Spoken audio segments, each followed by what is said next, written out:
Hi everyone, it's me again, Paolo, your favorite Italian, and I'm here to tell you about something related to the first episode, which was 3 tips to start over as freelancer in London. Once I would say, click on this link here, but I used to make videos for YouTube a long time ago, so probably something has changed in the meantime, and so I think I'll figure it out after the intro, so see you in a bit.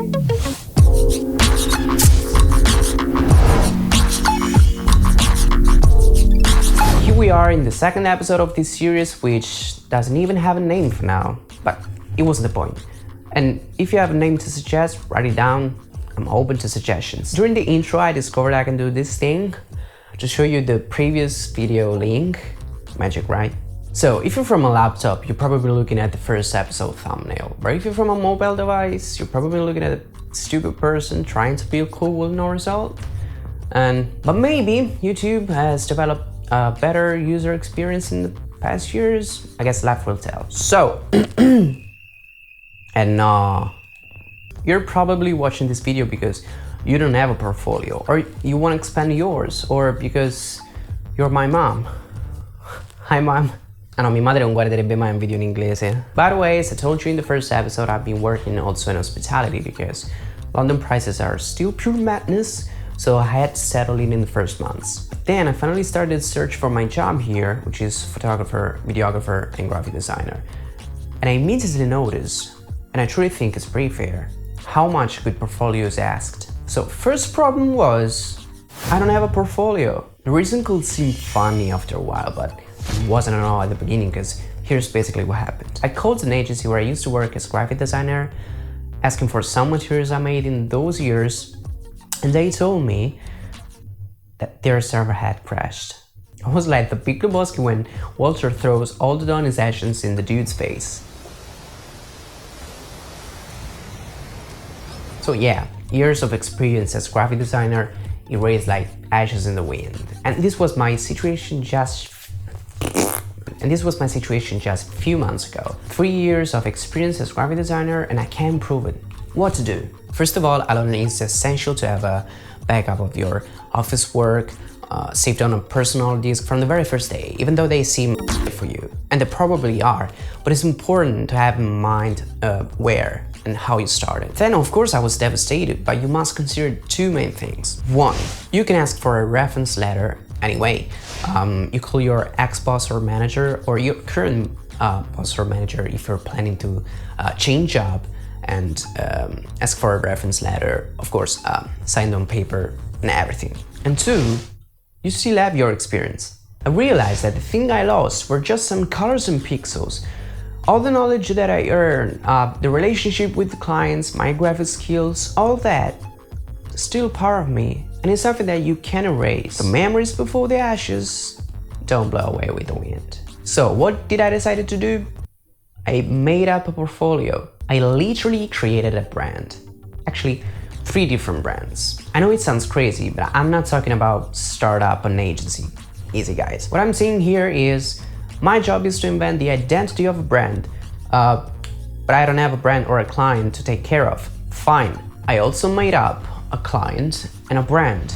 Name, logo, branding mockup, applications, Instagram feed, and all those stuff. I know it could take some time, but after that point, I had both some materials to show that I actually can do that job, and also a reference letter signed to legally prove it. Is all this really necessary?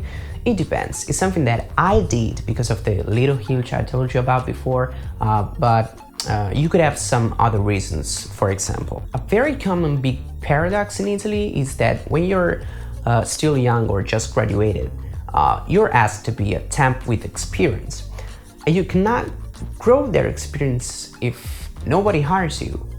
But nobody wants to hire you because you don't have experience. But you don't have experience because well, you understood. So if you believe your abilities and you think you can demonstrate to be able to do your job, make it up. Try at least, but don't stay still and cry. Okay, it's time for a commercial break now, so see you in a bit.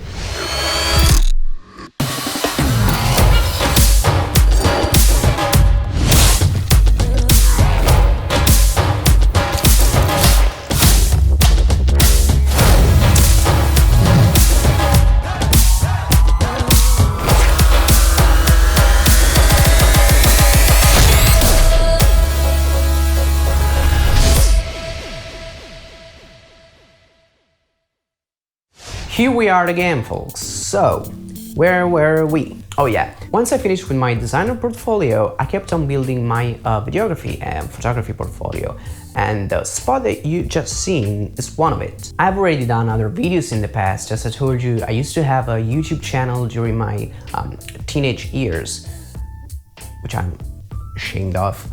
But I used to also direct some short features and video clips, and you can find it in my channel and in my old show reel. By the way, I wasn't happy about all of it, of course, and when I arrived here, I decided to update myself a little bit and look for what was asked here, abroad, and where were the trends. Here comes my first experiment. By the time all those dynamic B-rolls video were spreading all around, and I decided to try myself an exercise with a video like that, which seemed to be very exciting to realize. How can you convince a business, even the smallest, to invest in your abilities without any proofs? I mean, put yourself in their shoes. Why should I trust you if you don't have anything done before? So first thing to do is to do. Now, my case again, I'm just arrived, don't know anybody, I don't have clients, I'm working in an Italian restaurant. What can I do? I had the solution under my nose, I was already working there. So I asked my manager if I could have arrived earlier and start my shift earlier to follow the pizza and pasta makers during the cooking process. So he accepted, and that's what I did. I went there. No runniness, no lights, no fixed wide angle lens, just my Sony a6500 and my GU, my Sigma 1770. And yes, I name my own equipment. Sue me. Now, for a promo like that, you usually agree with the clients to stay open during the night, or you organize a special opening just for the shooting, so you can light the place and the products like you want. You can make some tries in order to, get the perfect shot. I couldn't get the cooks' full attention because they were making food for the opening and all the neon lights in the shop were flickering, and I had to be happy with my first shots. By the way, I wasn't looking for the perfect commercial. I was just practicing, and I knew that all these things were missing: the proper light, the time, equipment, etc. So I tried to maximizing all the resources that I had in the moment. Me and my girlfriend. Now, let you know my previous video about the importance of create a community around you. This was also an example of how much collaboration is fundamental in our job, because she was a watchful pair of eyes on the set and an incredible help with the editing process. Plus, sharing your ideas with your collaborators gives you new inspirations. It's like brainstorming, and all the parties involved learn from the experience. So okay, it was just a practice, but I think that the promo came out pretty nice though. In fact, my managers loved it.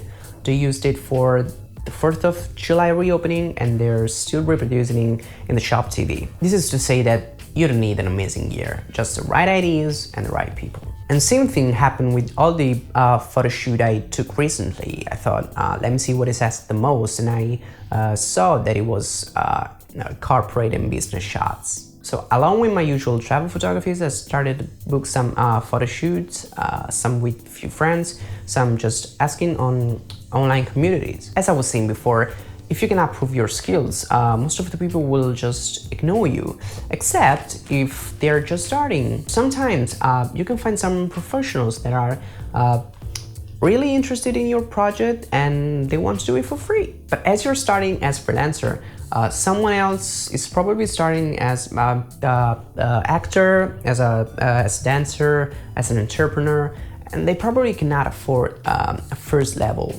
professional freelance. So find your collaborator, create some projects together, share ideas and thoughts, and in a few months you will have built your personal portfolio to show. Then ask around on communities, ask for advices, suggestions, and you'll get better in no time. That's it. I don't have other tips. I'm probably forgetting something, so feel free to add anything in the comment section down below, and let's share some thoughts. Once again, if you didn't see my first episode about start over as freelancer in London yet, here you are. Like this video if you think it will be helpful for at least one person on the planet, and Subscribe to stay updated about my next ones. I'm Paolo, this is my channel, and see you soon. Bye.